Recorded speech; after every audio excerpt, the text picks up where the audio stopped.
mubikwasa pressure morally tulaba nti bibi avumye avodde ekitibwa kyagundi newe mugenda mu mateeka pressure abakubeera nga ali ku trial ne gutandika nga ina defense wo mulungi guwulirwe asobola balekayo abamutwalayo kibayita amateeka wegaberera amazibu era nze omuntu olaba kye yakola pressure kikya morally waliwo ebintu byetwajjuwinga morally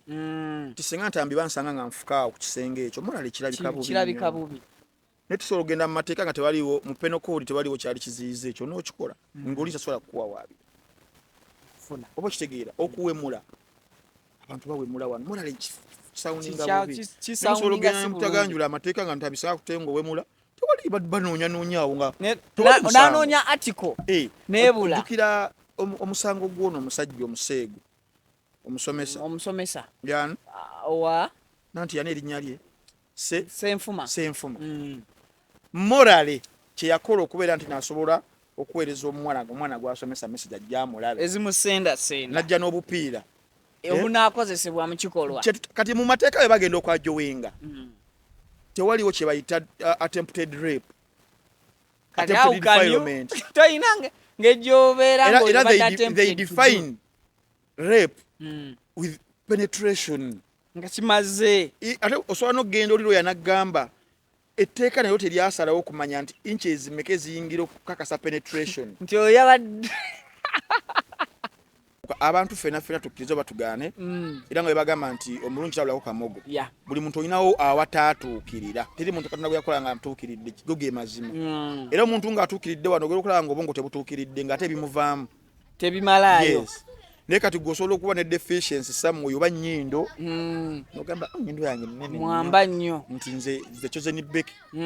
oba nze Precious Remy nnyindo nnene naye ngikozesezza ntya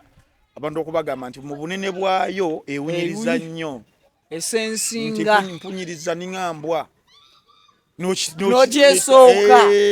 ne batakitwala nga weakness tojjukira gundi we yagamba Jenkins ng'amuvumya olubuto nagamba luno olubuto olulaba terumaintainingika era kyembadde ngezako okugamba kyembadde okugamba nti alien skin mukama muyambye nnyo okubeera nti nali mu position essaawa zino okubanga alina abantu ba diehards diehard ayawukana ku fan ayawukana ku supporter there is a supporter someone akuteramuko n'akasente nakusupportinga kyokola there is a fan yenga ne waba ali Masaka ga anyumirwa tambi tukuwuliza tukulaba oliwa okitegeera niwabeerawo diehard yajja nnyo mu ssaawa y'entalo mu bulungi ne mu bubi ningo singa mwagalira mu bubi akubeererawo kati abayimbi abasinga they don't have diehards era singa nkuwulira abayimbi abalina ba diehards bawera na bataano cruise ntono nkuwe list abalina ba diehards omusajja gwe bayita Robert Kyagulanyi Ssentamu Bobby Wine gwe bayita Bebe Cool Rasta gwe bayita Jose Chameleone Doctor gwe bayita Eddie Kenzo gwe bayita Alien Skin batano gwe bayita Shiba ekalungi gwe bayita Cindy abo musanvu kakati awo awaddako gadgets spice gadgets teriiwo tenazimba tenanywera muluno olutalo lwe babaddemu olaba Jenkins walaba nga tolaba presence yaabwe there were just a few individuals taking that responsibility yes so yalina abafans talina nnyo ba diehards kale yonna gye musinzirwa okubeera nga mutulaba okusaako okuba nga mutuuliriza mu bitundu by'eggwanga Uganda ne bweru waalyo ekyo kye mukola ky'amaanyi era kyekisinga ku mukutu Viki exclusive kwe tusinzira okubeera nga ate atukutusaako ensonga zonna ezitambula mu nsi yo naye ebunaayira gy'oli era gy'otulabira nze Viki mbanirizaako nate ku mulundi guno video sooka ogimpereka like information etuuka mankwayagala ogiraba n'ogiwuliriza mukadde twegatteko mu butongole ng'osubscribinga ku mukutu osobola okuba ng'ofuna notifications buli otuteekerayo video empya agw'omu kwabo abasooka okuba nga mugifuna lwakuna still ndine Frank Ntambi yes omusajja wa bwino awo kawendi mbulizaako kubatulaba abali ku Vic exclusive bakama bange mbayita bakama bange munnange kuba singa sibbo singa sirya olya kubbo kituufu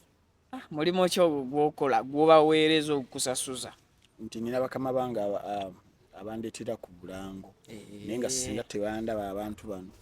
tewabeera business so babeera bakama bange era mbasaamu nnyo ekitiibwa kubanga mwerekereza bemwerekereza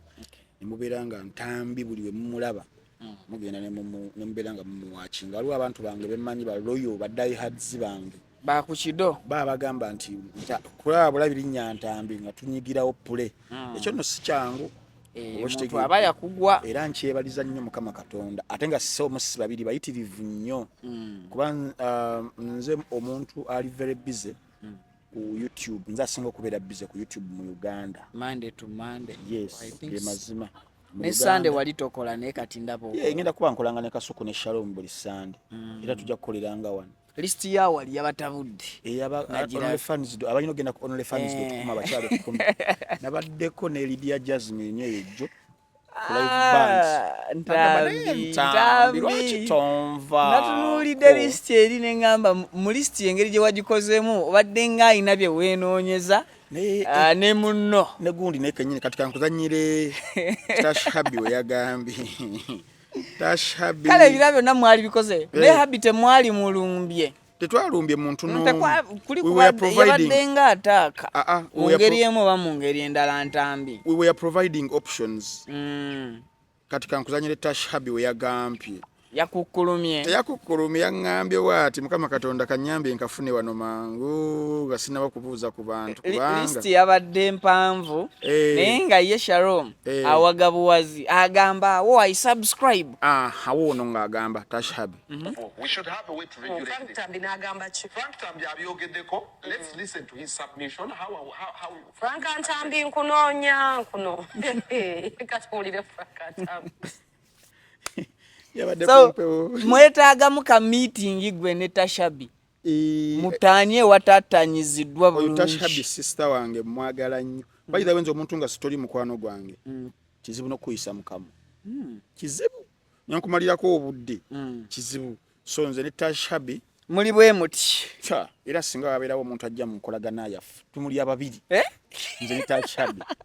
Shabi, I love you so much. She's she's down to earth. She's very hardworking. She's very intelligent. Omanyi mulimu guno gw'amawulire ebyaddala wabeerawo TVs ezikansa abakozi abawala naye nga bakansizza face na figure. But for Tash Habi, face, figure, brain bikwatagana. She's one of those brain TV or media personalities I've ever dealt with. She can bring an argument and contain it. Kizibu nnyo abakyala babira emotional nti omutwala mu debate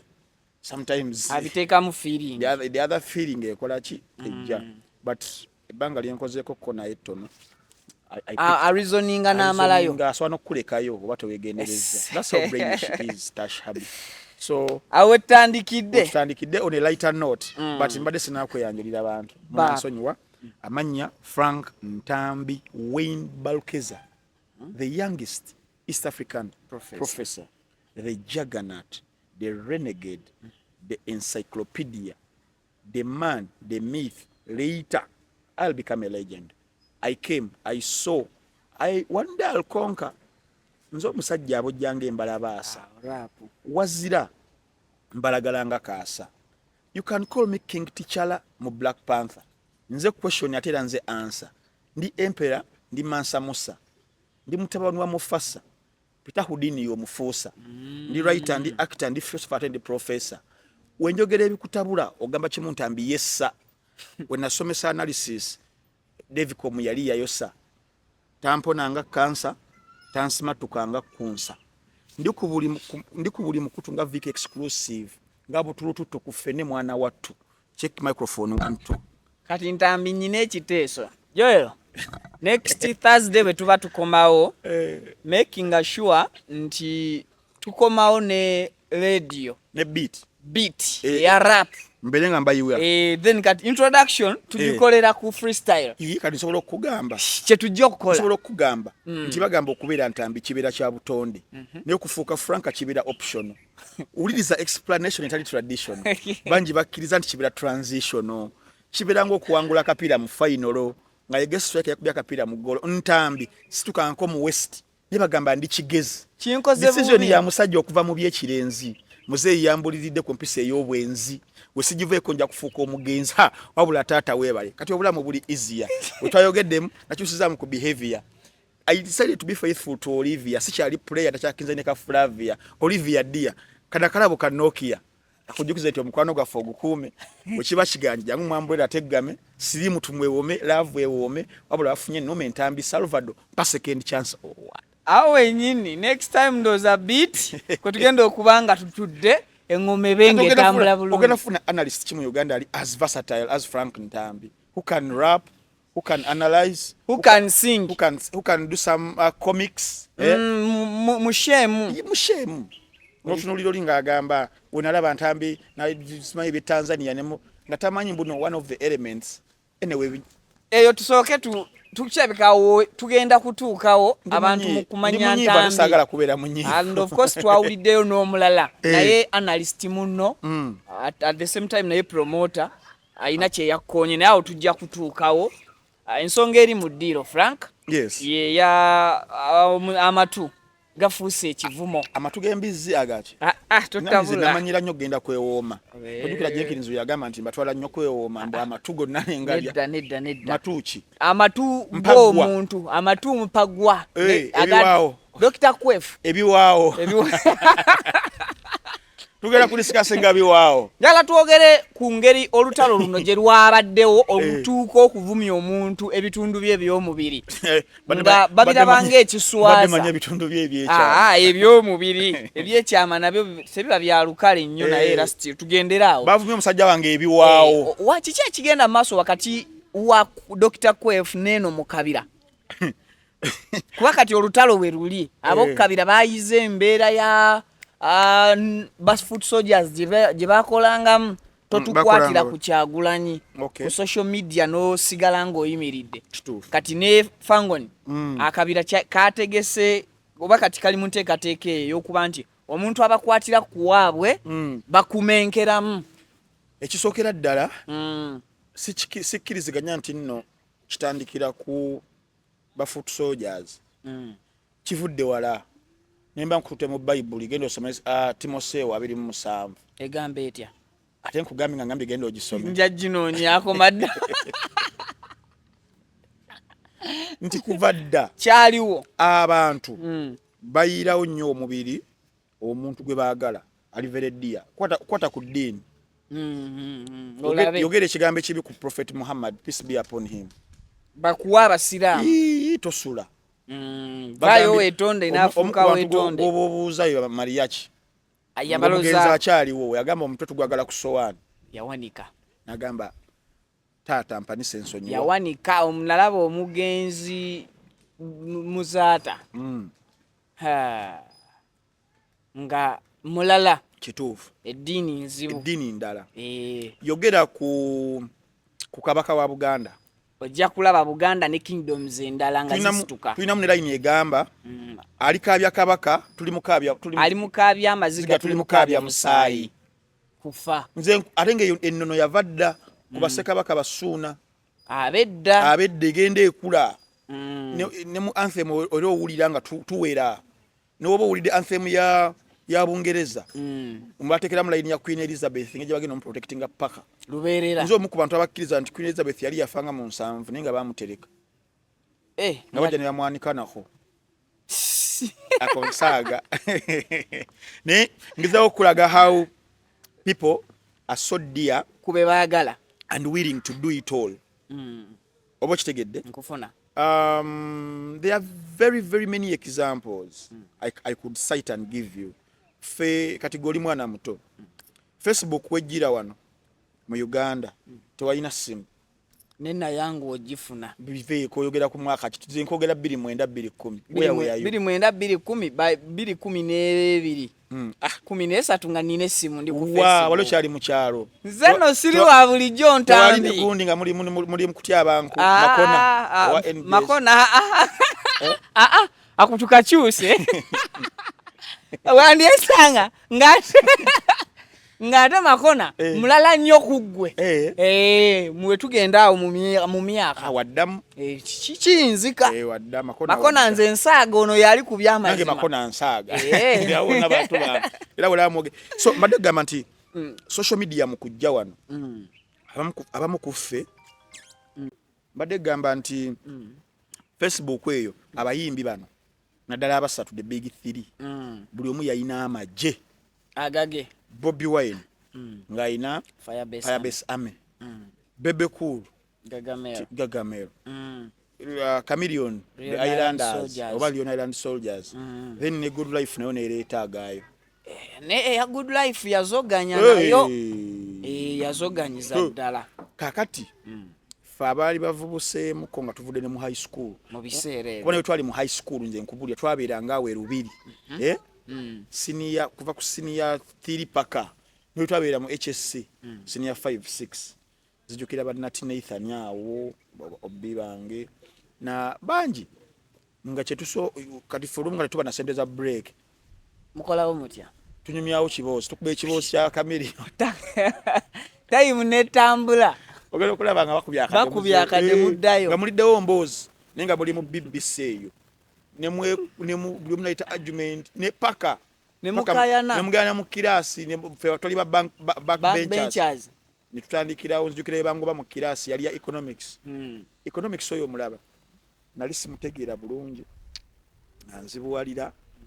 kati nkubawe mbozi kati musomesa nangoba mu kirasi yali amuta Mr. Kategaya kuba yasomesa econ 1 nangoba okuva ku olwo economics nantama omusomesa nantama lwakugoba chongoba sikulu nze mukamawo nkusasudde ebyo bikola mbazungu si ku kyalo kino ekyalo kiralamu era economics mu subjects yukayoka je nakolamu obubi nedala wazikola bulungi ne government katempe emperere singa si econ wekoni namukola nafuna muddi wala B mbadde mmanyi nti government katemperere singa saakyafuga ye yaliwo so mbadde gamba nti ne ku ssomero kwennyini nga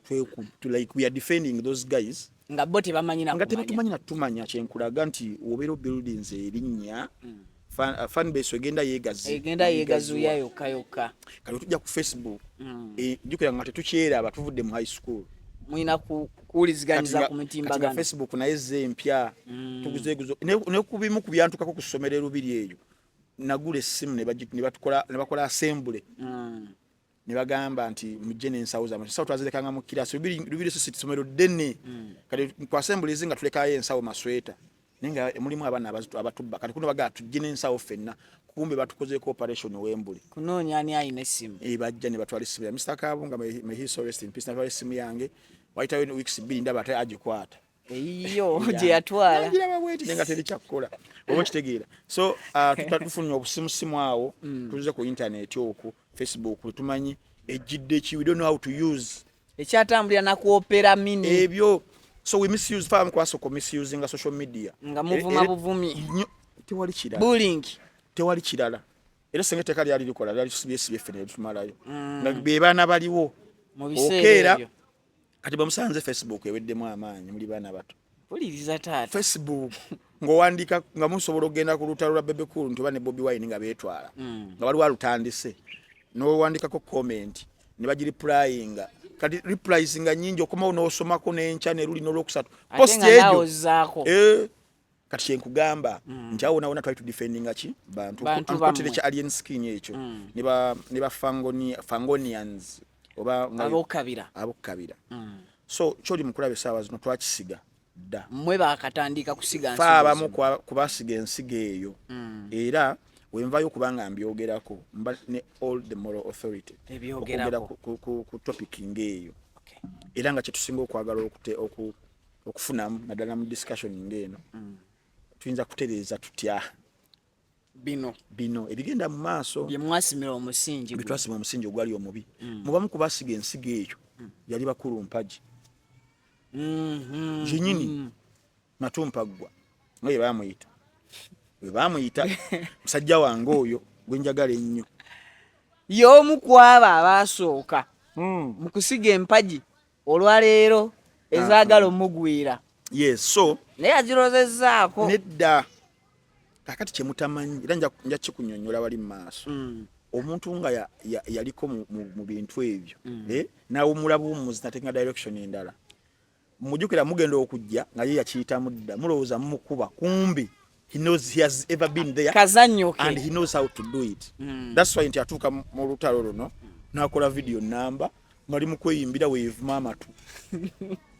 oba kitegedde ng'ali ankoko ye agakaliisa amatu gange byonna byebiwujjo byange simanyi biki n'ayimba kati oba ogenda muvuma ki ekirala ekyo kintu gundi yakikolako aba akikubye ekyo gundi yakikolangako mu hip hop kati kanyumye ne oli gutumanyi hip hop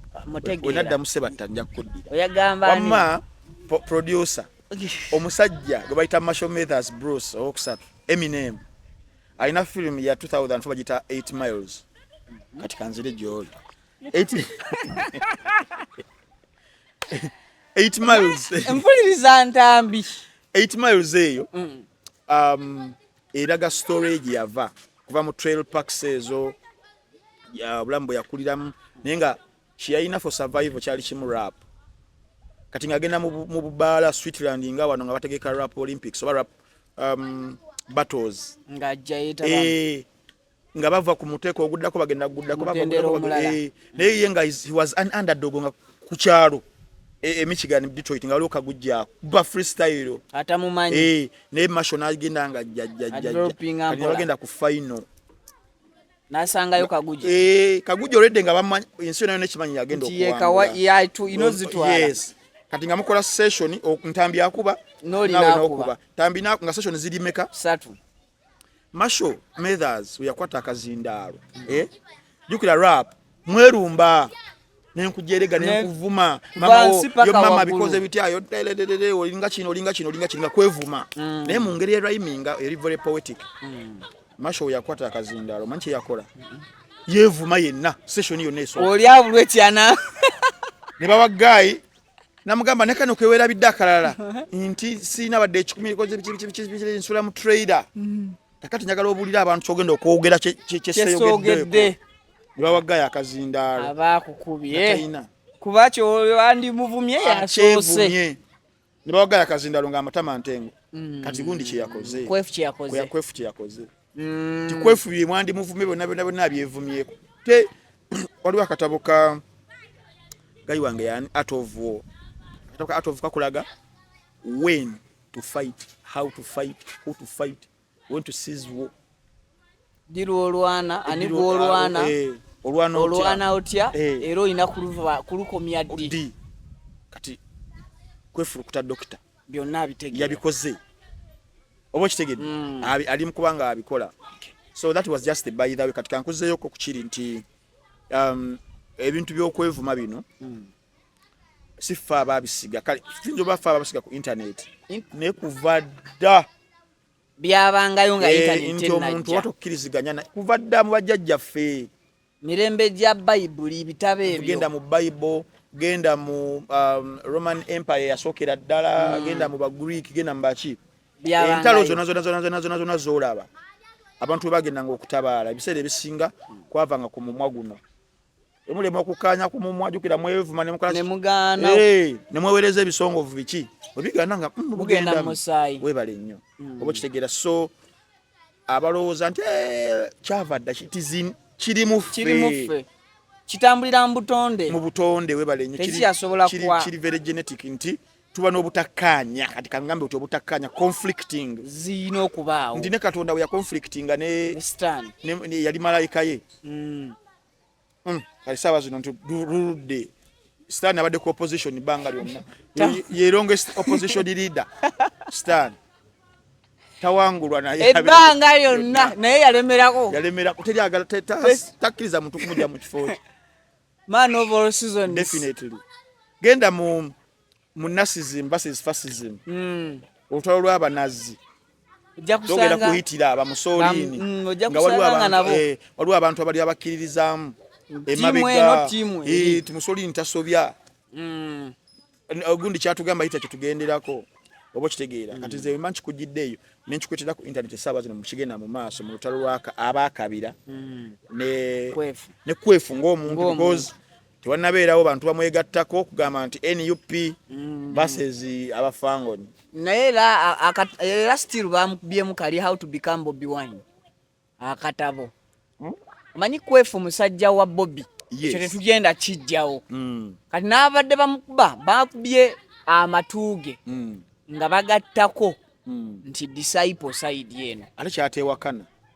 ate yali proud of it. He is a disciple and I want people like Dr. Kwefu ayagala omusajja we teyeetiiririra abasinga ne bakuvugira n'otandika okwogeza ekirimi but he is very proud of Bobi Wine n'okumusapoting oba kitegeera so this encounters ezabaddewo it was a conflict kusaidi y'abali nti they felt yafunyizza olugalo ewali omulema oba kitegeera kituufu kwefu kyayogedde kiyinza okuba nga kyavuddeko it is very very funny nti tayinza okuba talina na statement kiyayogera eri awo ebakuba kuba statement yali nti it is very funny nti it isn't about the statement he said it was about the interpretation of the other party bakitwala batya yes entegeera yaabwe gye bakitegeera yakibawanga someone ali mu kubeera nti afunye olugalo ewali omulema kitegeeza oba yet the omugegeenya exact statement yali ya Dr. yali ya Edison oba Bat omukwabo yathrowingawo n'erinnya lyaki lya principal waabwe but because side zombi babadde nga bajja besojjamu so abantu babeera sensitive nnyo ku muntu abasojja beebuuza n'okwebuuza lwaki avugira awo kati awe wava ki obuzibu kusayidi yabo so kwefu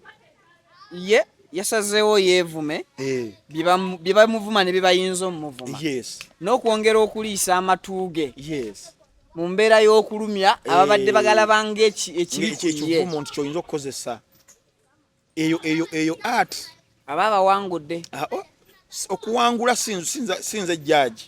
kuba nakyo bayinza okinterpreting obulala nti ntekinze side I won't say nti yawangudde but I'm trying to say nti ali mu kuzannya much better siga kugenda wegutyo abazannya much better very tactical and technical side eyiye so far guli gutya guba mupiira oguba mupiira omupiira gwa Dortmund wagulabye jjo ne Paris Saint-Germain Joel ayinza okuba nga yagulabye nzaawe eby'emipiira njagala kutandikira ku Nambole mbe nga ndi mumanyi mujja wano okuba mupiira beerimu buli omu yasikowalinze beerimu ne wakyaliyo sekendi leege oba kitegeera beerimu wanayesewa abaana amatwago gavumavumaako wadde nawe ogeevumira beerewo wekka n'ogamba naye ngagali bulala ebiwaawo ogenda mu ndabirwamu n'ogala ddala bye bino ebiwaawo bye baakubye because baagagezeza ddala n'abanga simigo byakwata photoshop oba kitegeera ate ne bigabangalaza byagabangalaza ningamba musa namukubirako ku simu namugala Dr. Kwefu ow'amatu ko ye ntambi oda sikimanyi nti ndi w'amatu takinangira bayitawo kisinga n'okunsanyusa ku Dr. Kwefu nti kuva dda nga tumujerega amatu ffe abawangadde naye era nga naye afuna kyakujerega nemwekwata mu ngalo like nti atuwe ekifaananyi nti kuva namu buto nga bamuvuma amatu kuba kyaka tegabanko matono kuva dda kuloza ku mubiri gwe gasinga obunene era ogasalako osobola okulirako piraawo yanseseza there is a difference between hearing and listening mwaba amatu amatono you hear but you don't listen aliyo wamanena kalola nti omuntu akozesa weakness ye kwa advantage ye nti nina amanene because gakola ki gawuliriza waliwo abantu abanvumanga empumi mu buto era nga wojinfuma nkaaba mama banvumye nengenda okutuuka eno mu bukulu nekitegeera nti nowe wali storage tera ninawo tera katera baiti kalamba era njireganya tabatazerina ya Shafiki Kaima era mudala ne mujireganya kati gobo information sorry olina bitano obo kitegeera kale tuke kiseera nga wokinvuma tekisobola kunuma wadde because manyi we wali obwongo maybe to installing ko encyclopedia kati obogenda kunvuma kye kirala bache kye kindiko nga kyoyinza okunvuma nti mpumi oba n'enkoona oba naawe yagadde beesooka nze nkubulira onvuma enkoona nkujukiza Thierry Henry Setumba kakoona kabakabbi amagezi gatta abantu omuntu bwakuvuma ekintu n'okyesooka sina kyesooka abantu fena tukkiriza batugane era nga bagamba nti omulungi kyalako kamogo buli muntu olinawo awataatuukirira teri muntu katonda gwe yakola nga atuukiridde kigoge mazima era omuntu ng'atuukiridde wano ogera okulaba nga obwongo tebutuukiridde ng'ate ebimuvaamu tebimalaayo naye kati gwosobola okuba ne deficiency somewhere oba nnyindo nogamba nnyindo yange nnene mwamba nnyo nti nze Chosen Becky oba nze Precious Remy nnyindo nnene naye ngikozesezza ntya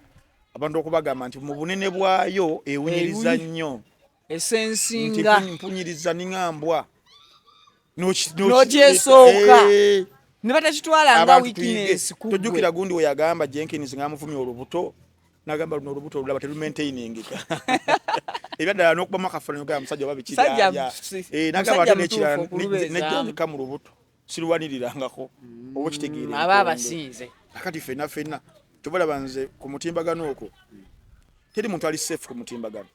buli omu bamuyuuya buli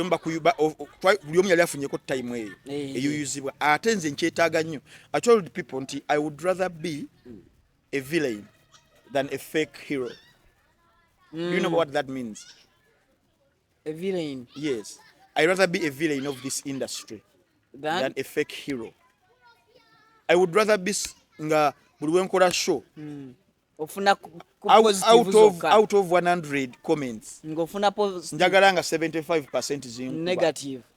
nga ziri negative but because njogedde kibatagala kubanga bawulira nenga kyekituufu than okuweweeta because I'm buying popularity nesijjanga 10 tambyo yategeera nenga udde eri ogamba nkikozerwa kuba obo kitegeera kati me I would rather be a villain than a fake hero whereby ntuka nenchimanyira no getting used no ganti kati shuteredde faba hip hop kati kanjogere noli awo waliwo Jay-Z kyagamba nti school of hard knocks kali knocks kati wali tukinyola school of hard knocks I was the first in attendance n'oguma nti wali asajja beekubanga ne kati oba tolina oba togenda mu ssomero eryo lya kugumya mugongo and of course omuntu batakwogerako bibi tomanya nsobi izo kituufu nti ekyo kya buntu woberanga katola guno mulimu gwenkola nsanyuka nnyo nga nfunye abankuba nnyo kuba omanya balaba buli wenfunayo ka video ng'oli ankuba ngenda wano nenfunayo kyenyo ofunayo ekyokunywa ngamba yes kati wano wenjagala why nti if you don't matter tiri muntu ayinza kwogerako boogera kwoyo ateekeddwa okwo singa obeera okola omulimu gwonna kagusinga sina guno gwokakuka ne gye muwangaalira naye nga gwe mu kugukola tofuna ngayo omuntu akwetisayizinga kitegeeza kyokola okikola mu bukyamu weetaaga otereze bakyogereko yes teri kintu kiyimiridde kiri perfect era omuntu okukuwa criticism aba akuyambyeko okwechekinga n'okola self reflection akatambi kendala byakakwefuukutanga asala keke gaali mazaalibwa ge gaddi naye tegabadde mazaalibwa kwali kusiimibwa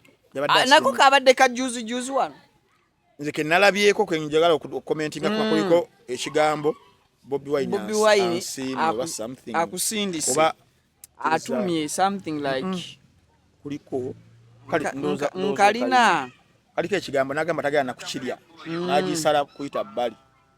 akikeeke yabaddeko kigambo ki wekiryawo obugwanya namusiza oba biki something like that something wayadde agamba ntumye nti yamutumye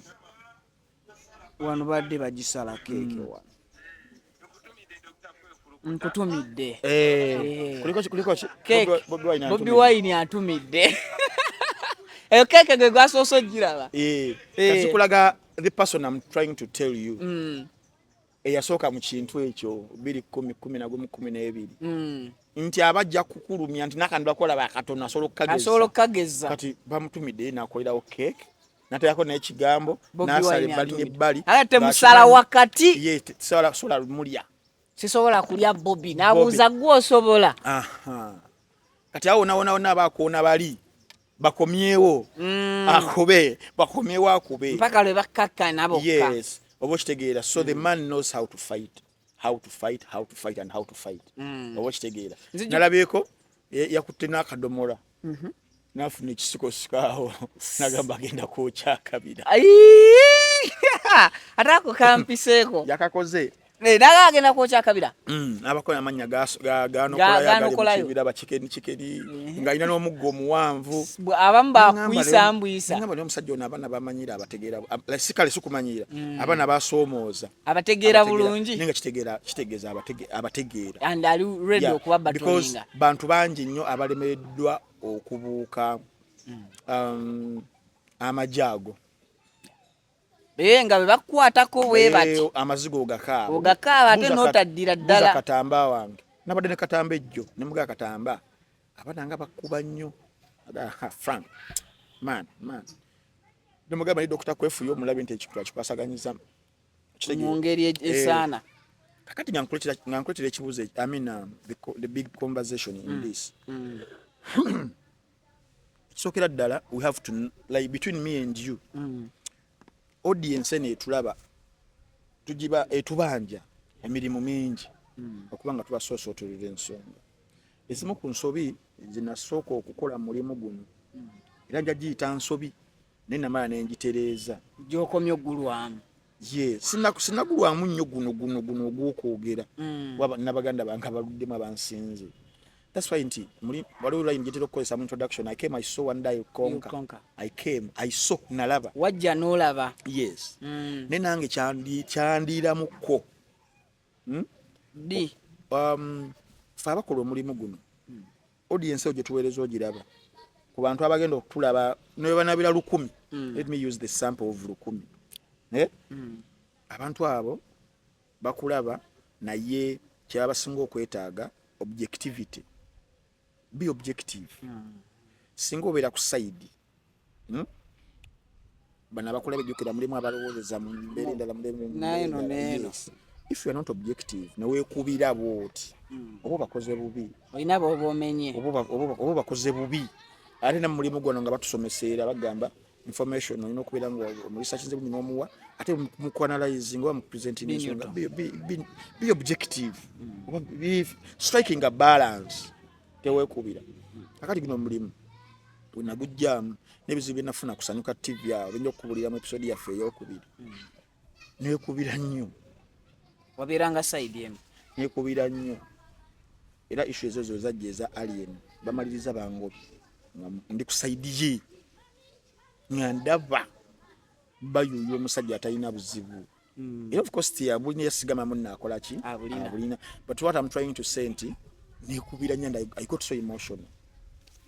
about that. Olwaleero kiraba. Mulimu gw'amawulire I would have decided n'ogiragiramu n'ogamba why.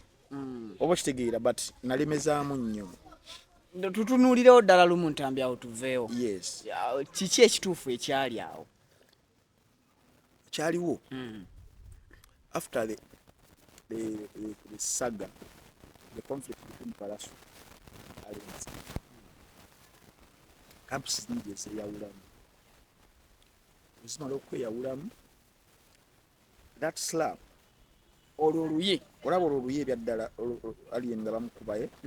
I watched that video and I cried. Like sikaba kuwoola but I found myself ng'okaaba amaziga gampitamu.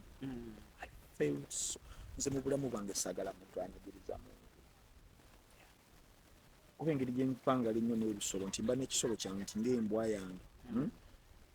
Oli omuntu nga tamanyi lwaki bambi ogyagala. Olina osanga omuntu nga mutambula kukubona ko tenyana kasukira embwa n'agikuba. Era nze bensanga ennyo nga bazikuba. Amba njagala kukuba. Obulumi obwo like bakiyita empathy. I'm so empathetic. Someone inflicting Arumia. That is the day I liked and loved Alien Skin up to now. Olwoluyiruli. Oluluyolo. because the word out there was he was the one victimizing people. But we never had any proof. Kiri kyatuyambako kujjayo. Tulaba kakati mucho nekinyingira mu mutwe, and I felt I was very biased.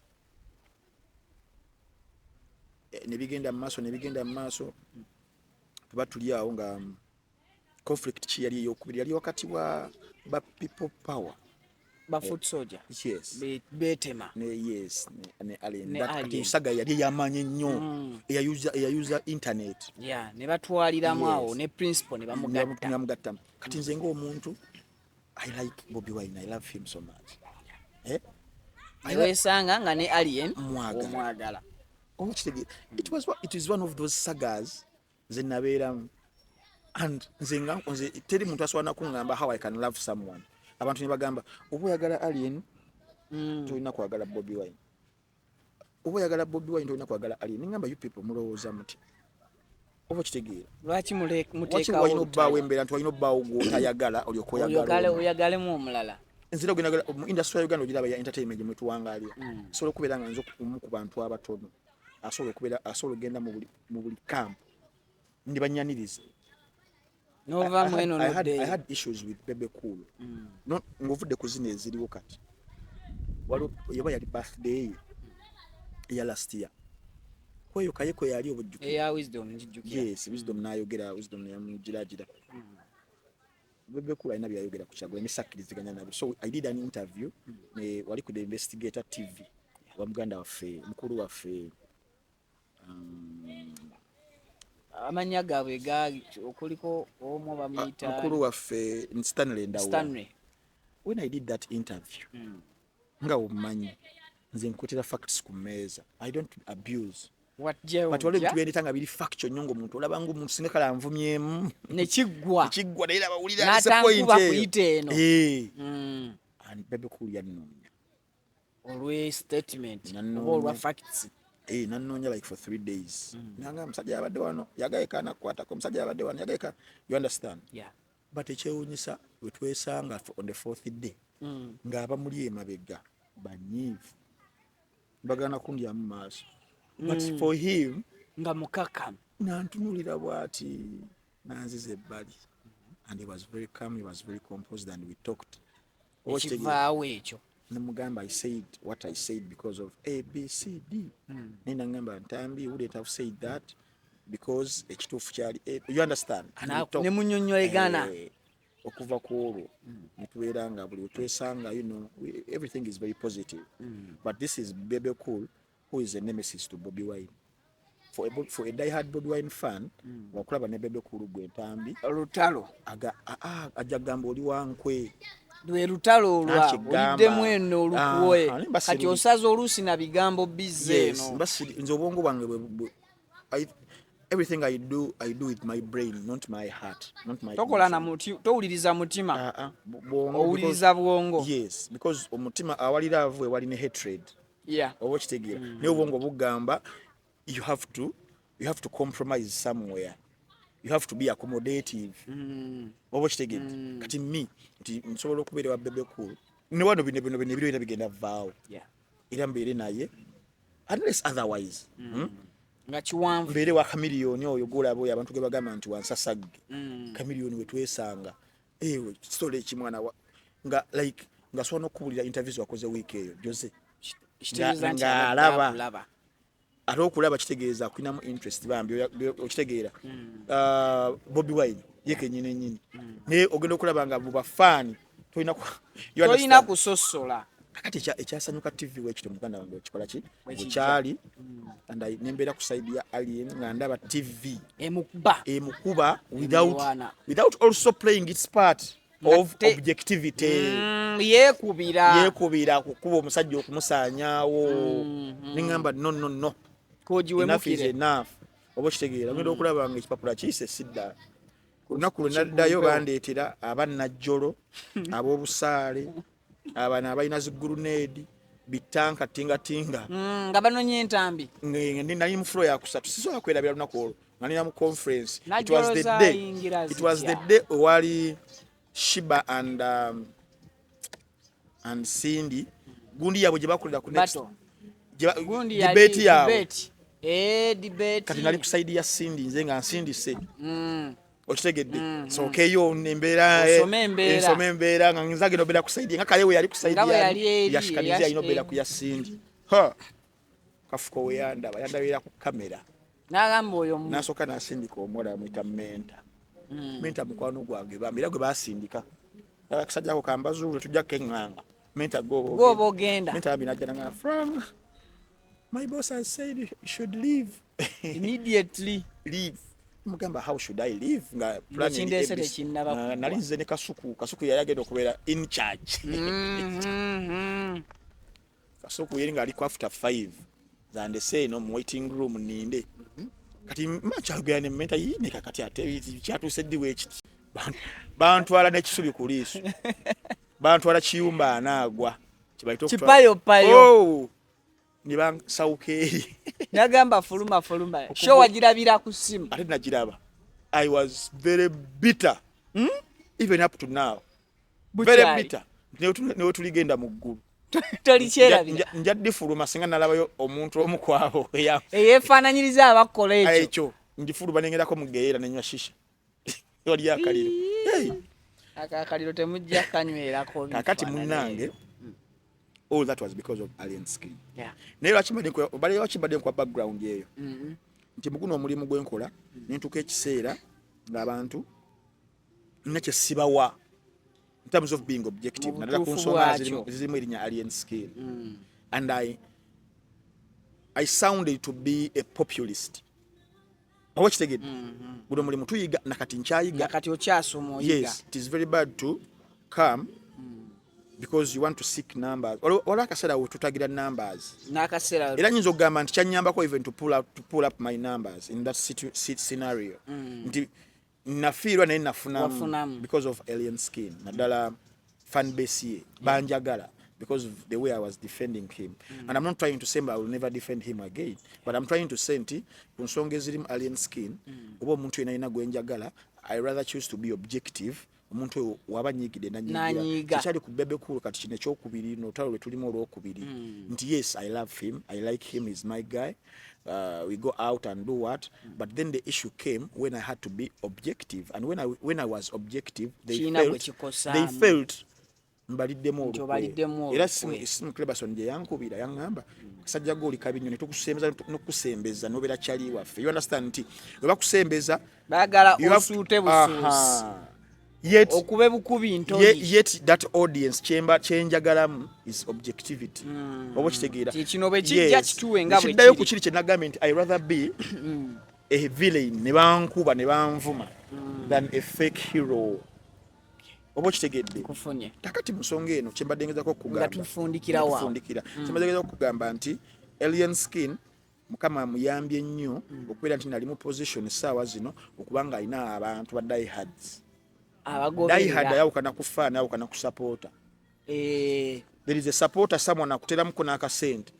nakusupportinga kyokola there is a fan yenga ne waba ali Masaka gambi tukuwuliza tukulaba oli okitegeera niwabeerawo diehard yajja nnyo mu ssaawa y'entalo mu bulungi ne mu bubi ninga osinga mwagalira mu bubi akubeererawo kati abayimbi abasinga they don't have diehards era singa nkuwulira abayimbi abalina ba diehards bawera na bataano cruise ntono nkuwe list abalina ba diehards omusajja gwe bayita Robert Kyagulanyi Ssentamu Bobby Wine gwe bayita Bebe Cool Rasta gwe bayita Jose Chameleone Doctor gwe bayita Eddie Kenzo gwe bayita Alien Skin bataano gwe bayita Shiba Ekalungi gwe bayita Cindy abo musanvu kakati awo awaddako gadgets spice gadgets teriiwo tennazimba tennanywera muno olutalo lwe babaddemu olwaba Jenkins walaba nga tolaba presence yaabwe there were just a few individuals taking that responsibility yes so in our fans talina nnyo ba diehards but Shiba has diehards the Shibaholics ng'obalaba balwana their presence can be felt online Alien Skin the presence of his diehards can be felt online any day ne bakuyisaamu eggaali so wakibadde nkuleetera awo nga mmaliriza ononsonyiwa okubanga as long as mazima ge tulimu yes ononsonyiwa okubeera nga nkiruddeko nze kennyini nnyini nti nafunamu waliwo nabeera objective about alien skin and the fans ababe badiehards kali badiehards ne bampisaamu eggaali nga balaba oliddemu olukwe side yes bampisaamu eggaali ne bankolera video ezo video ze mulabye ku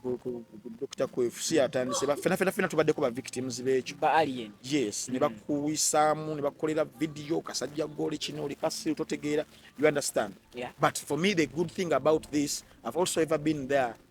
waliyo mu 2010 no se mu kibira mu 2010 nga tubikola mu mbeere y'abadiehards wo muntu and that was Jose Chameleone ngo wali mu tiimu ya Doctor nga toyogera Chameleone nga ntambi wali ne baba bakutenda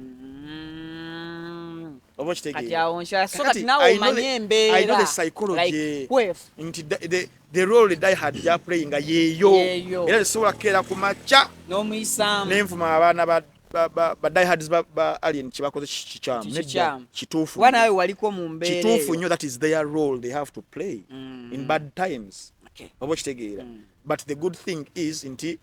Dr. Kwefu knows also the psychology and is trying to play better.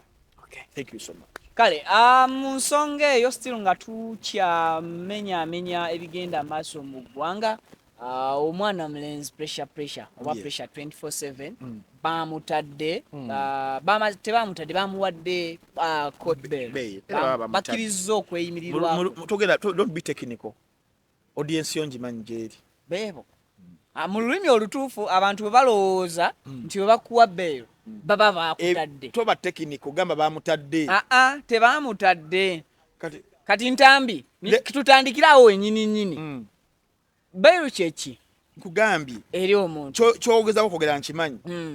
bail bwoba togiddwako musango noba oteereddwa oba tokyali mu nkomyo so ogamba bakutadde kimala kale bamutadde omanye emisango Dr. Besigye gye bamuggulako teri nagumu gwe bamutrayinga bamuwanga zibeiro naye omusajja alifu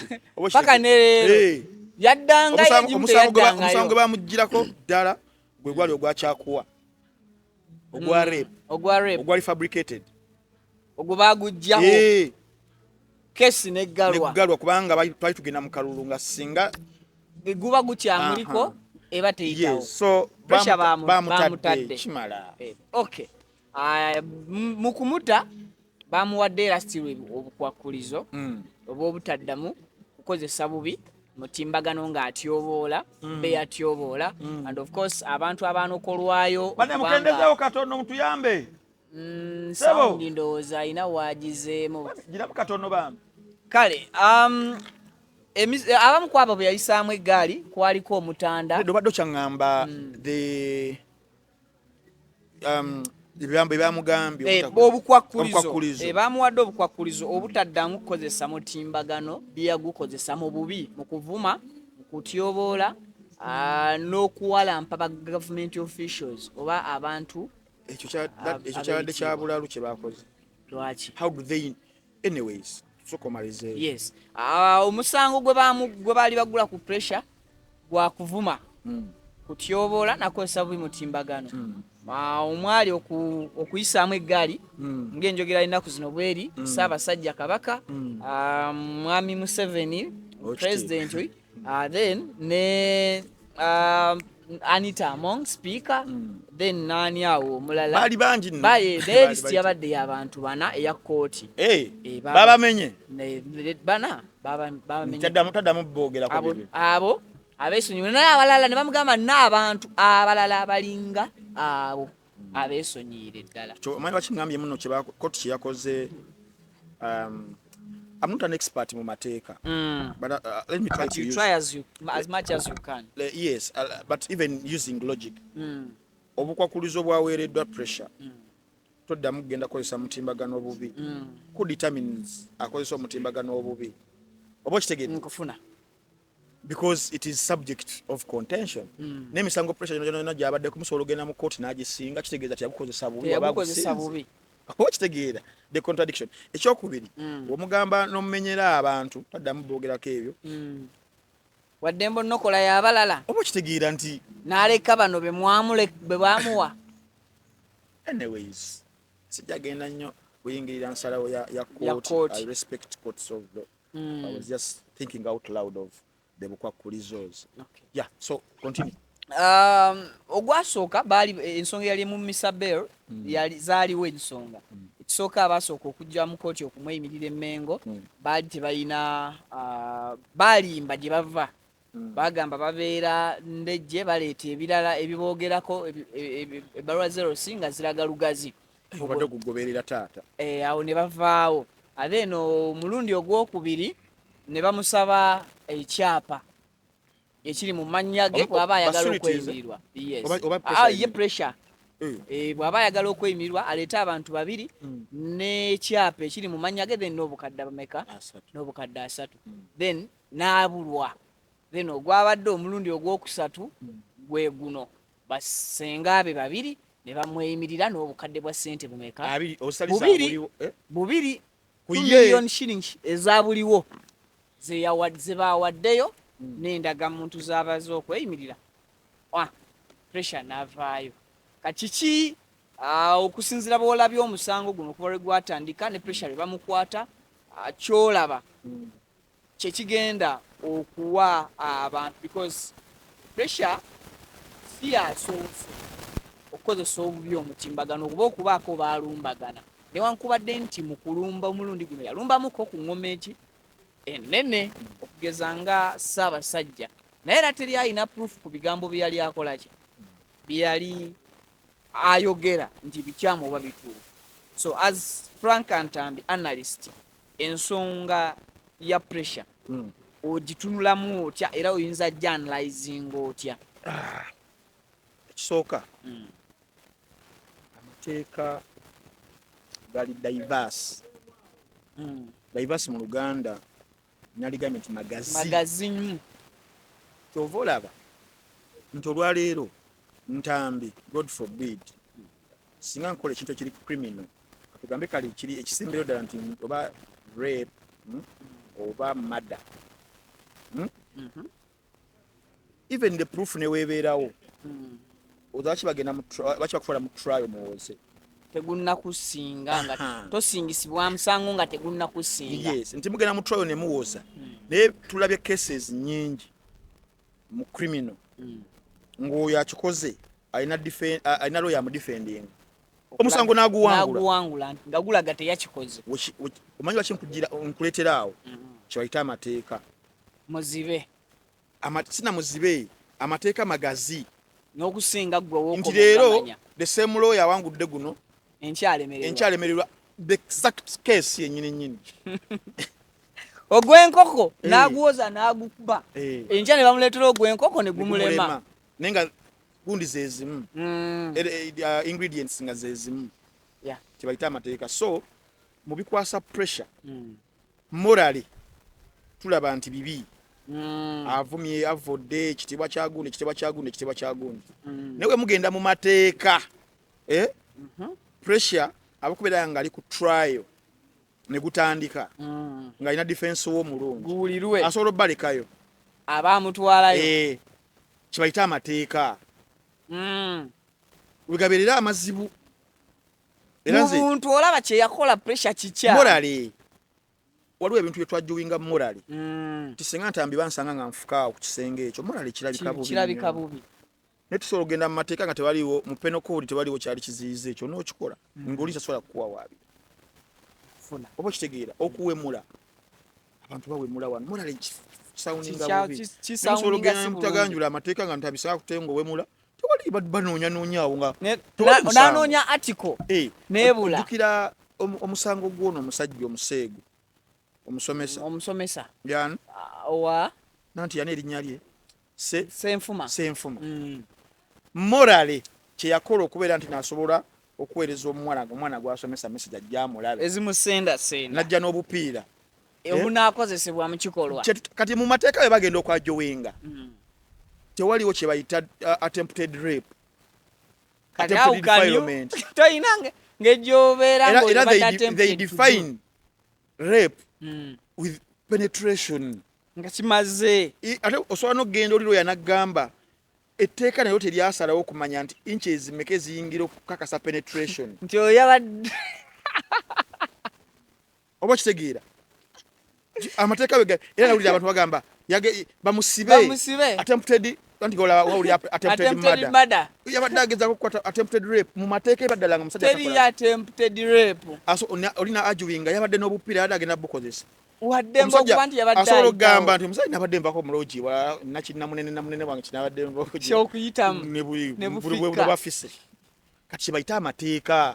nze era singa mba nfunye obudde kinandyagadde ogenda ogatta kusoma kwange mateeka and I told someone nangamba nti I'm willing to sponsor you okosoma amateeka naye njagala gasomera Australia si kuno lwaki wano mina ne degrees bagamba ziri expired ngamba twasoma byaki sente zigenze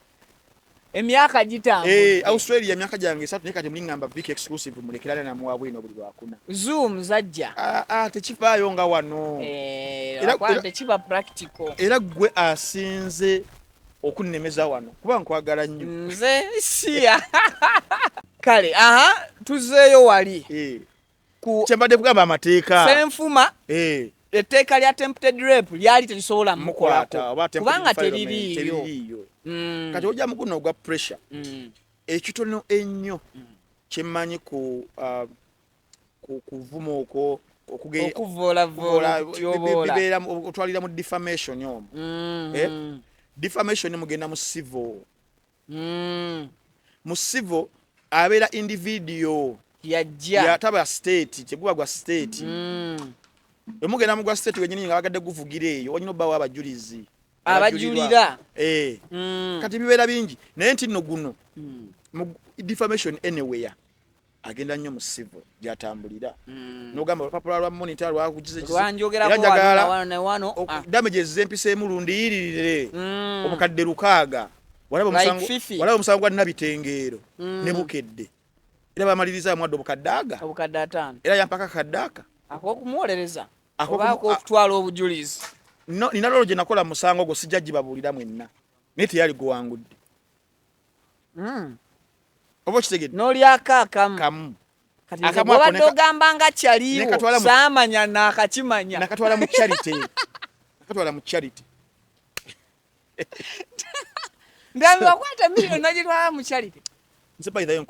sikolerera ebyo byansi toli wa bulijjo bino sikumanyi amajjo wajo nosanga omuntu motoka kirala kati nze yakutegeera nawe kunonya ku Monday there is some common I'm expecting on Monday I can give it to you guys on Monday I'll be live with Frank and Tam no giraba kwesi so chebade gamba nti ebyamateeka nti ogenda made gaba ku defamation defamation individual yawabira nagamba okusinzira byangambi byandebudde right thinking members of the society era koti nsaba enyambe empe obwenkanya okitegeera kati bonna abantu abali ku pressure ku list eyo tekwaliko omuntu ali weering genda kujja mu kooti eya civil ajje ayimiridde pressure yes tosuubira kabaka tosuubira president obaani oba speaker ne baagala bakivugire eno mu criminal nenga ne mu criminal ogenda okutaganjulayo nga tewali nsonga emusaza kuva mu civil okudda mu criminal oba kitegeera kitawe wali challenge obola abantu bamali ne abakubanga yayina ebyetaagisa beero bali basobola n'ogimulawo mu day one kolo lwennyini bamuleeta abakubanga yayina ebyetaagisa era we yabifunye twakoze bamulwisiza bamutadde era gyonoonana gye gunaagenda nkyogerera wano I'm not an expert mu mateeka but I've tried to consult by lawyers about driving emisango egyo era baŋŋamba the only way nagugenze mu siku nga teba individuals bali naye bino mu kufumu okwo biki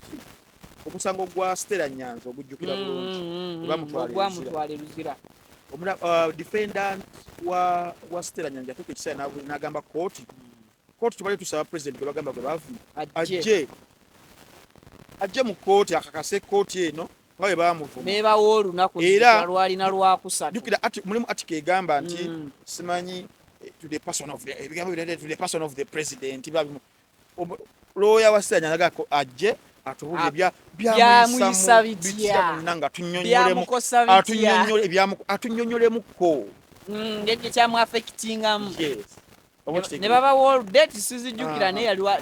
lwali lwakusatu yaliko emisango emirala mingi naye ogwo yagubuukiraawo naye yalina charges gundi endala nyingi zezamutwaza eruzira sorry so ekya pressure society yaffe ebyaddala we are product of our society feffe nyini tuvamu ffe tubala kooti ekugamba ngoze mu defamation bakozesa kibayita rule of equity. There is a maxim in Latin nesegena tumanyi Latin era mbadde ngenda kugamba vuga balize ndeka naye baga mu luzungu nti he who comes into equity must come with clean hands. Wenna ajja okufuna obwenkanya jangu ng'oli mutukuvu. One of the ingredients ez'amanyi mu defamation kyovola wano mu Uganda kankigambira wano ku exclusive manyi nze ndi musomesa professor somesa taata wobanga wali okozesezza ku ssimu abantu ne bakulikodinga video nebeerayo somewhere nga wali ovumyeka abantu wali owemuddeko wali weetyebuddeko weyambudde okoze otya ebyo byonna bitwalibwa nti nno ekitiibwa ky'oli already mu kissa bantu wansi weesiigidde ekifaananyi wessizza wansi gwe kennyini singa Ntambi avaayo n'akuyisaamu eggaali esemberayo ddala obubi obwogi tolina bw'ogenda mu kooti abantu amanyi mateeka ajja apaala gwe ngenda kusiba era nze nadde yalinga abantu nembaga guno omulimu gwenkola kyenasooka okugukamu yali media law nimbagamba nze naye manje ogedde statement instead of okunnonyesa bakifeesi kati batinaku zimataleko bakifeesi be balina okuyiwa amanyi waliwo omwana gwe nasanga awo nemugaa gwe omuntu gwopangirako omumanyi nemugageza kati nange nafunye eggaali nalabyawo enamboole nono bantu bali 9 abasinga abatrainingira Russia omu we Lebanon balisaga na big gamba nga bajja kunyika ebyo Ntambi bikubya bugenda okkeera ku makya kyo kituufu mbadde nga ffe jagamba katukalumbemu bansange nga ndi bwomu n'embwa yange ono alunyumya yes so mbadde gamba nti abantu nabagamba nti instead of attack me personally muntu ali mu mateeka kubanga bona mbamanyi iba ne sente bazisimbise nojja hello ze doboze sentence labi neyanze tofunyemu ekyo yagadde mulago olinawo oyo lipize badde gamba nabagamba bantwale mu kooti okukangatiisa kubanga mu kooti mmanyi tugenda mu defamation tugenda mu civil oyo gwenjogeddeko nina obutambi bwe ng'alina bawalabanya ng'alina engeri gyessa wansi nagamba wabuyu gwe namugamba wabuyu ntwala mu kooti gye tuba tugumalira nina kanso wange kanso nalukoola Luyimbaazi era mutulabiranga ddala abayokawempe north tujja omu ku bakanso abasinga mu Uganda mubuze parliament alisuza emyaka 7 ne president nabagala kwesimbawo emyaka 7 nayi basuuza iridi kanso wange kanso Sekamate Hamuza yewookubiri na kanso mulala bamuta Gregory Ackman nawulira omenya bana yowe Chad na nowe Ghana Akpo Benson bananga bagenda kuyamba Ntambi ali wano kati nze kakati ningamba kanso buno video bubeera nabo musango ki Uganda gwe yalina gwe yapangisirizaamu looya ow'ebbeeyi oba gwali gwa handshake looya oyo yakola atya yawa alina bye yabasaba ne ze baamuwa ne zifiirawo kati gwe bw'otukangatiisa ne balooya be anti nze nakwata obutambi nga Wabu yali mu kuvuma kapakato ojuka ekigambo kyeyamuvuma nolinga bakiti kireke kale mugenda mu kooti gojjolooza Ntambi omulina kumbe naye akulina netugenda mulamu defense ampolereza nagamba naye kooti bannange tunulemu mu nsonga zino omukulu oyo ali mu kugamba kooti nti nekitiibwa kye bali mu kukissa in the rightful thinking members of the society bannaye badde ensaba buteeko screen wali muwulize ka audio kano nga bakasekako kapakati olinganga kyokikola nga kooti egamba tugenze mukuwummulamu erinnya logwe lwe bali mu kussa wansi nga bali sadda wansi so yeyo gundi ejjamu Latin maximum of equity mu defamation kyobalaba nti mu Uganda lakola okunoonyereza nga bawangudde defamation cases nabo yana bana batono omu Princess Wetoro yawabira red paper omulala yali minister yali permanent secretary wa finance yawabira Daily Monitor nagiwangula omulala simujjukira then assembly oyo fifi nabitengero bana naye ngomanyi cases eziropewayo buli mwezi mpitirivu nenkebera nengenda e UK emisango gye UK nga buli mwaka bakeberanga bayingiza emisango egya defamation 100 buli mwaka ewajiwangulu emeka nga ebiri oba kitegeera yes kitegeeza ne 1% tewera oba kitegedde kati kyembadde gamba mukya pressure tebaali musinze sigajjagamba tebaali musinze ngizako okukuwa nti it is not a one way tukitunulire side zizombi siri mulamuzi era omusango bagamba gwa guli mu court tegwokkirizibwa naye am an analyst nze nkuwa various examples nti tebeera one way nti akasajja bakakutte bagenda kukasiba nga bwe twalowooza kwaba singa twagamba oyo awedde emyaka 2 awo gwe yakutteko takwatwa etteeka litaputa litya twekumire nnyo mu kumanya muganda wange kyemmanyi wano mu Uganda ekisobola okusoboka nti someone ayinza ogamba sola wangula ntambi mu defamation naye alina obusobozi okumbeezaayo eruzira nobeerayo kisoboka wano abantu balina amaanyi gaabwe ag'enjawulo so kitegeeza naye aba bypassinze they can bypass yes the situation ya Cox Kibed yasobola n'okubeerayo omwaka oyo because bali abamuteekayo they have the capacity balina powers to influence the powers that be to keep that man there nga gyali naye singa bagenda ne bawuza ne bakola batojja kulaba nga gutandisa okubanga gukyuka gufuna twists ez'enjawulo oba abasinga bagamba mubaleete mu kkooti bawuze mubaleete bawuze nga bakuzannya ti oyo omujulizi azze ani street azze talina gundi nga bakimanyi bakiyita delaying tactic batwaliriza bagenda okukuwa beyiro nga bagamba tisi ayize era pressure ennaku zabaddeyo emyezi 2 yes ennaku zabaddeyo 6 it is believed that at least someone abaako kyakoze kyosobola okumuteera kati ensi n'agenda at the back of his mind ajjukiramu byabaddemu n'agamba I can be remorseful bwe gutyo bwe guli aye Frank Ntambi asobola okuanalyzinga ensonga naawe n'ogamba nti oba oli awo zisuseeko wobadde ggwe ozisuubirira so tugenda kuba nga tujja olwokuna lwe tutasobola naffe tuli bantu nammwe mwine ennaku ze mutatuuka ku mirimu naye nga buli lwakuna dutwewaayo tuba naye anaaba nga amenya ensonga so ffe wano tukola video ku lwokuna mufuna and then Friday nemukola ki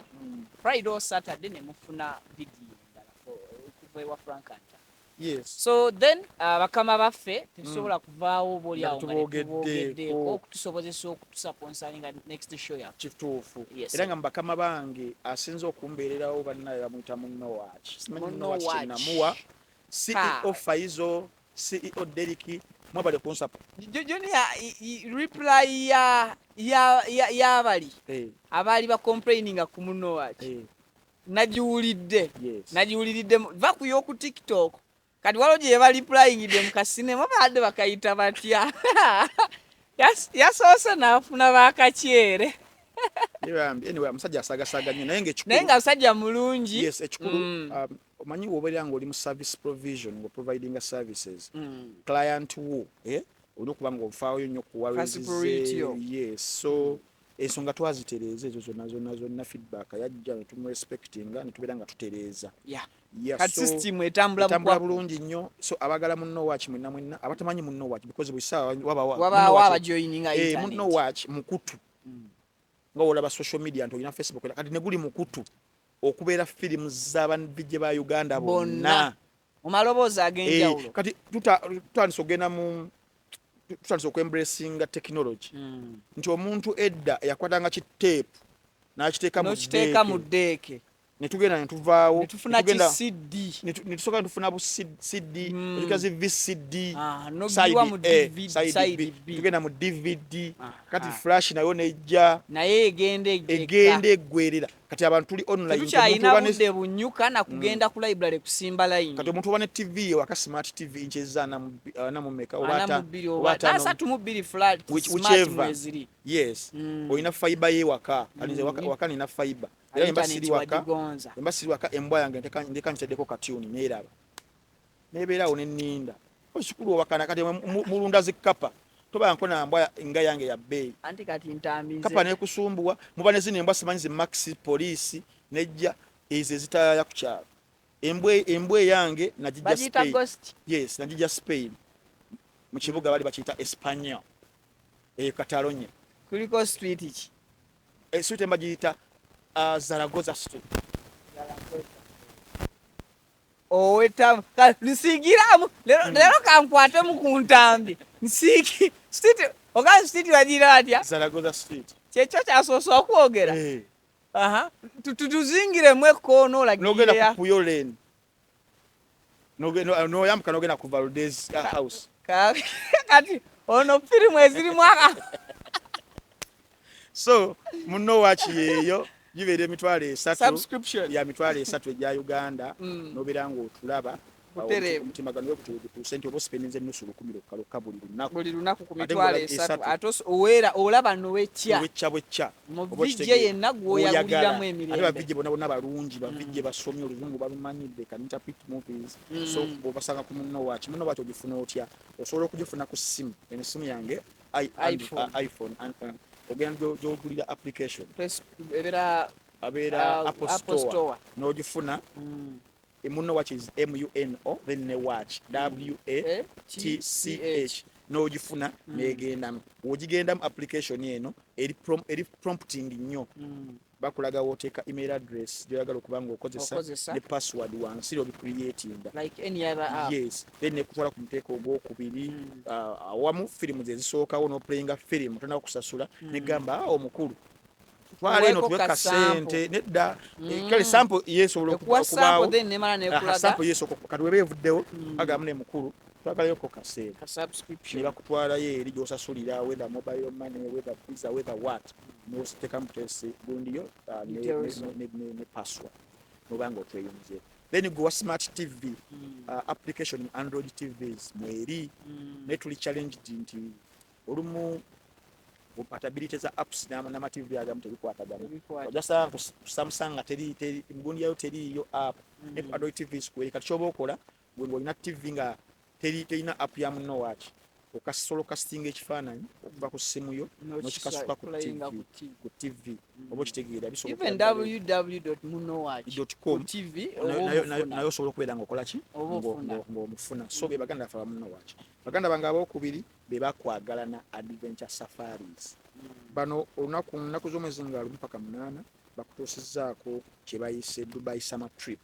Dubai Summer Trip eno nga bagenda kukulambuza ebifo ebyenjawulo muri City Walk, Dubai Marina, Dubai Jeremiah, Abu Dhabi Grand Mosque, Desert Safari, Dubai Mall, Dubai Fountain, Dubai Wings, Museum of Future, Dubai Frame, Nightlife in Dubai, Kite Beach, Boat Cruise, Dubai City Tour ne Dubai Riverland. Nga okola otyo okubeeyungako obakubira ku namba y'essimu 070M 9219 obukadde 5 n'ekitundu bwokka bugende kubanga weetagisa okumala ennaku ezo 7 wiki namba ng'olambula ku ssente ezo kwe kuli air ticket kwe kuli accommodation kwe kuli visa oli emiriisa onakuba ng'ojanga kayembe ojanyini osobokera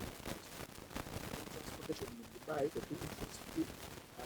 ez'enjawulo mu airport ebannaffe abakwagalana adventure safari n'ekyenjawulo kakati goyinza ogamba Dubai mbaddeyokko saagala genda era obatuukirira nobagamba nze trip yange gyenjagala njagala ebeere Zanzibar mugiteekereteekere njagala ebeere Lagos njagala ebeere wa njagala ebeere wonna wobasabye balina enteekateeka okubeera nga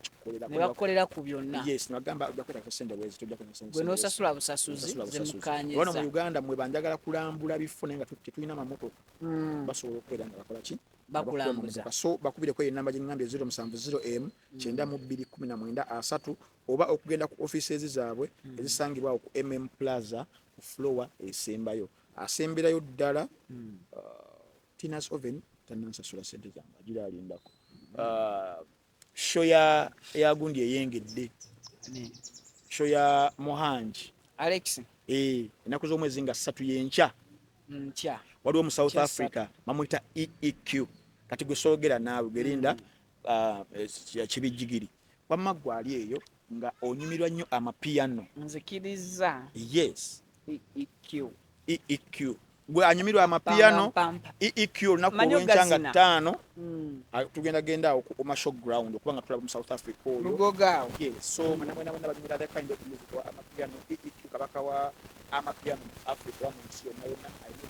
awoja dede dalalala so wadde wani njogera nawo kati awojja kujja era in fact ngenda kufunira ticket neki ne producer mujje mulabe mujja kunsasula nga mumaze okulaba obo kitegeere so okuyingira emitwalo 5 n'emitwalo 10 VIP emeza 3 beba naffe abo Alex Mahanga batasobodde genda Alex Mahanga bafeso kutegeera oyo tulina show 11 ekyengera ku summit ebinyanya mbazira tone musajja waffe ne Suna Bay mbazira taina tabu so atesete so lunaku olwo enaku z'omwezi 11 omwezi guno atasobola mapiano geri katirinda amapiano amatabulemu n'akasente katono nnyo just mutwalo gumu gatunyumirwa ebinyanyanyanya abaana abo ababiri abavubuka abo ababiri bakyusiza nnyo game ya DJing esaawa zino bwe ba DJ abasinga even ba sponsors abanene koyo shoko